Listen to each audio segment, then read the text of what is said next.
Hello, my name is Lenny and this is R.T.B Models, and on this review we'll be going through the fuck off.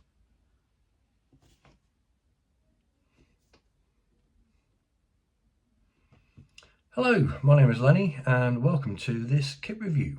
Now in this review we will only be going through the instructions, decals and the quality of the moulding and details, okay, only.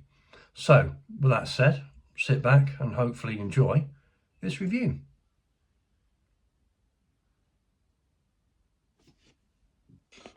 Hello and welcome to this review of the Hobbyboss 1/35 scale Fieseler Fi-156 A-0 stroke zip.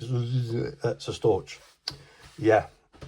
I'm terrible at German and pronouncing and accents, so I'm not even going to embarrass myself. However, what we've got here is a 35th scale aircraft, which I'm hoping that I'll be able to put to some form of diorama with figures. Yes. So anyway, let's have a look inside the box. So when you open the box, what do you get? You get a set of instructions, which is always handy. You get sprue.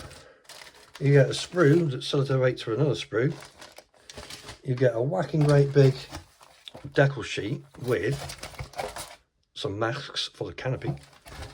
You get another large sprue, as you can see, with all the wings and bits and bobs. And on the side parts here, you do get, I'm not sure what that is, but you get rubber tires, you get the supports, and you get a canopy. Yes. So let's have a look in more detail. So onto the instructions, and they are what you would say is the typical Hobbyboss arrangement. Now what you do is on the first page you get all your trees, or your sprue trees and locations, and you start basically with the cockpit, sticking it together and also painting it as you go along, or however you do it. Then you've got the full engine to go for. You can put some extra bits and pieces on there if you so wish, but the engine that you get is quite comprehensive. Moving on, you get all the bits and pieces that you need to get together for actually closing the cockpit and having all that done and buttoned up. Then moving on to the tailplanes, the canopy, and all the other bits and pieces to stick on before you paint. So, pretty comprehensive. I like that. Yeah, good old Hobbyboss. Anyway, moving on to the last bits and pieces, basically putting all the wings together, the flaps, slats, and what else, ailerons and all that kind of business. And then at the end you get your finished product. Anyway, decal options, you have 4. First of all is the Finnish Air Force in 1940. You got the Legion Condor in the Spanish Civil War, and you get the Luftwaffe 1939 Poland invasion. And the last one, oh no, in fact you get 5. Hush my mouth. You get the Luftwaffe in the Eastern Front, and you get the Italian Air Force, Libya, in 1942. So there you go. Those are the instructions. So quickly on to the decals. You do get quite a sizable sheet. Well, being 1/35 is no surprising really. But one thing you do see straight away is they are very thin. They're not sort of like the Tamiya bulging out type decals. Also, the carrier film is absolutely minimal. So to that end, what I can say is looking at it, good colour, good register. Yeah, not bad. Right, I've gone for the smaller sprue first, and basically what that is showing you is the parts of the cockpit. I believe that will be the framing actually inside the cockpit. You have 2 seats for your pilot and observer, and you do get a instrument panel, which I believe does have the dials already on it. So you can either brush paint them, or we can have a look and see if there's any decals for them. So yeah, as you can see, nicely molded and not an ounce of flash actually on it. So yeah, always a good start. Okay, on this sprue, as you can see, we're looking at the main fuselage halves, the cockpit floor, and another set of seats. Anyway, we'll find out later on. But anyway, there you go. Again, nicely molded, some nice sharp edges, some nice detail, especially within the actual seats themselves. It doesn't look like it comes with any photo etched seat belts, although I haven't had a decent look within inside the actual box. But from what I can see, any ejector pen marks, I don't think that one is, are not visible. So yeah, not bad at all. So yeah, nice moulding, no flash. Yeah, like that. Right, on this sprue, what we're looking at now is, well, we've got the propeller, we've got some of the outer struts for attachment of the wings and to the fuselage, I would imagine.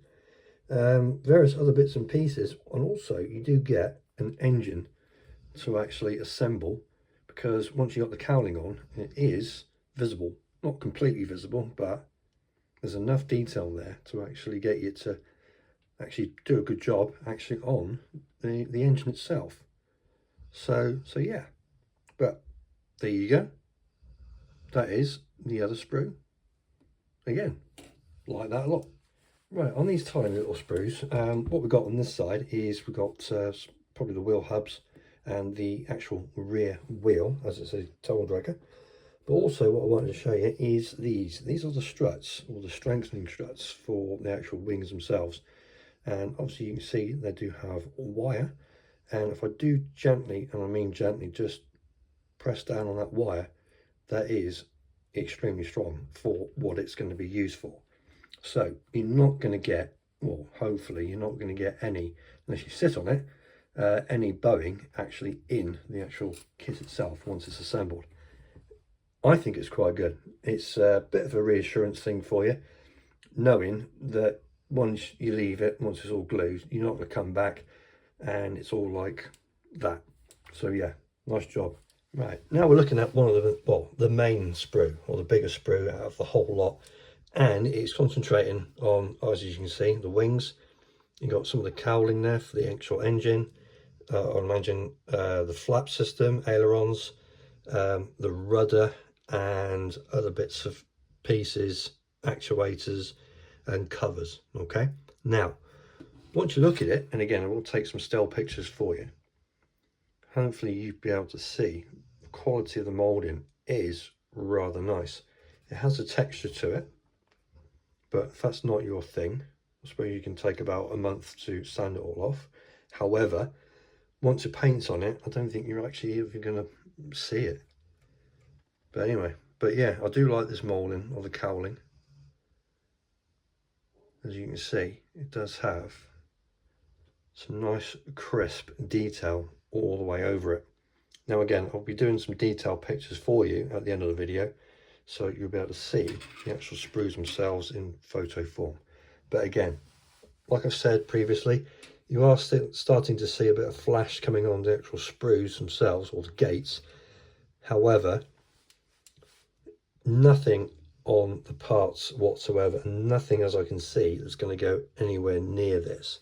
So with the mouldings, I think this is going to last quite a long time and be a rather nice kit. Well, the proof in the pudding is when I build it. Okay, however, nice quality mouldings, yeah, nice sharp details. Like this kit a lot.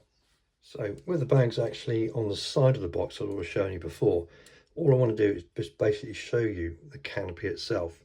Now hopefully, as you can see, that is uber crystal clear with not that much distortion. Okay, I have seen a lot worse, but it is uber clear and it's extremely nice as well. With the actual masks themselves, you do get, will be perfect for this. But if you want to do your own masks, this is a good option, because again, you have got a nice, thick, stable platform for the frame for you to put your mask on there and actually do it yourself.